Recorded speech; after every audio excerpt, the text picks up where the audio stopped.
It's time now to learn our first main verb pattern. It's a pattern called the perfect. Here is the perfect in the singular. I think I'll simply read down the forms. Shamar means he kept. Shamara means she kept. Notice this form has a metag to show the vowel is a comets followed by a vocal schwa. Again, shamara.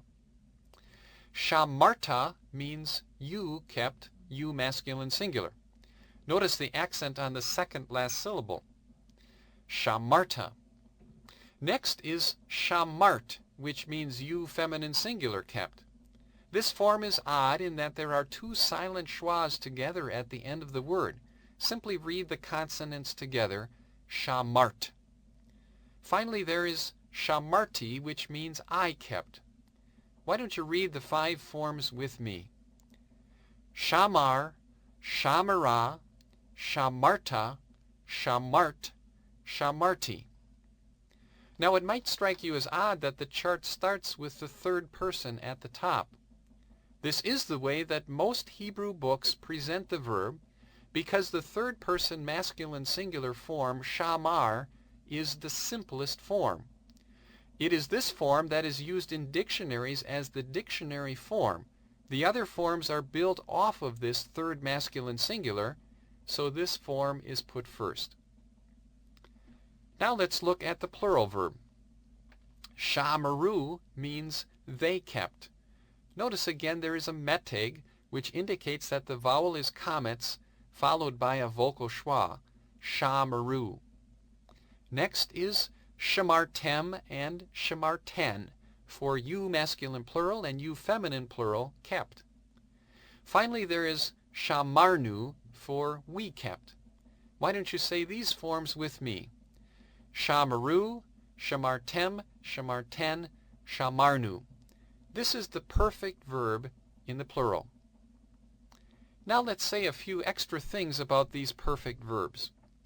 First, the perfect acts like verbs in Greek in that the form shamar can be translated he kept without any extra pronoun written. The subject pronoun, as it were, is included in the verb. But you can also have a noun as the subject.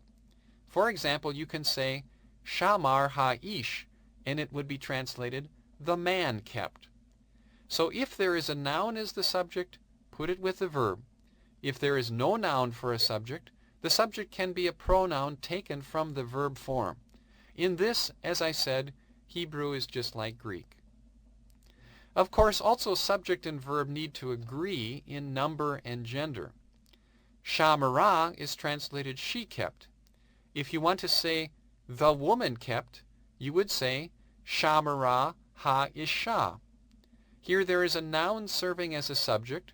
Notice that when the subject is feminine singular, then the verb needs to agree and be feminine singular also.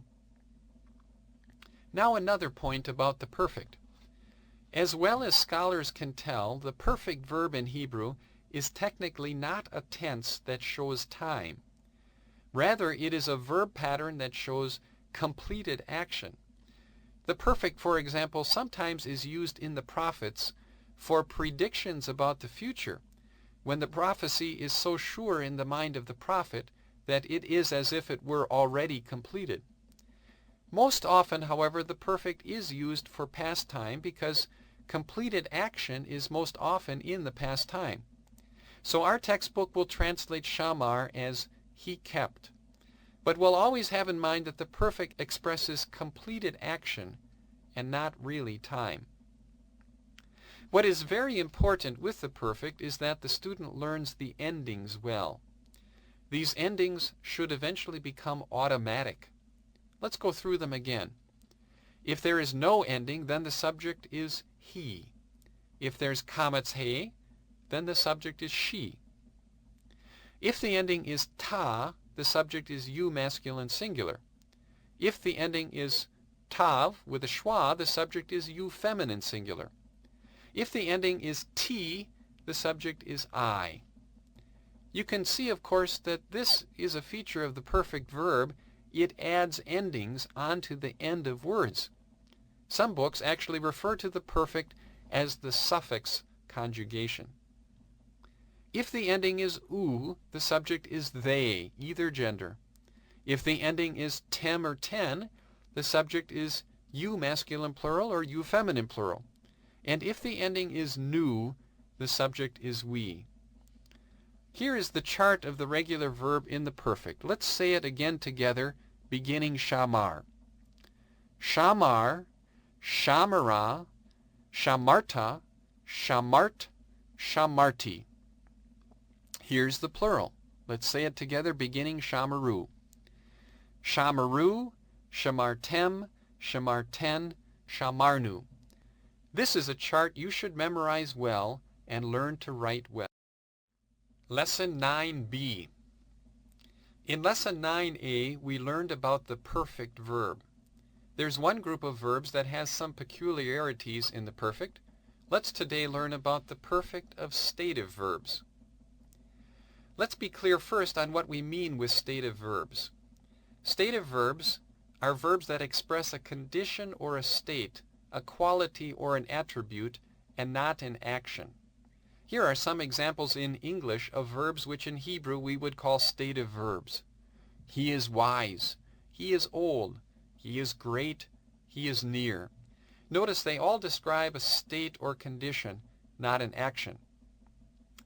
In Hebrew, in the perfect, some stative verbs look like this. They have a tsere as the second vowel rather than a patak. This verb means he is or was heavy. It is pronounced kaved. One could say it is an E-class stative verb because it has an E-class vowel, a tsere, in its dictionary form, kaved. These E-class stative verbs in the other forms of the perfect, however, look just like the regular paradigm. Here are the first three forms of the perfect of kaved. They go kaved, kaveda, kavadta. Notice the only change is the tsere in the first form. There also are some stative verbs that have a cholim in the perfect. Here is an example, katon. Katon means he is or was small. This can be called an O-class stative verb. These O-class stative verbs look much like the regular verb in the perfect, but some of the other forms also have a long cholim in them. Here are the first three forms of katon.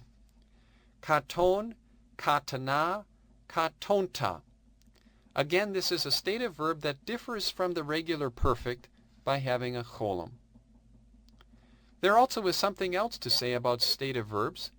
It happens that the perfect of stative verbs is usually translated like a present tense in English. The most common translation of kaved is he is heavy, and katon is he is small. Again, a present translation in English is good. Here's another example. Gadalti comes from the stative verb that means to be great. You may remember these letters from the adjective gadol. This form would most naturally be translated I am great. Again, because it's a stative verb, translate the perfect like a present tense.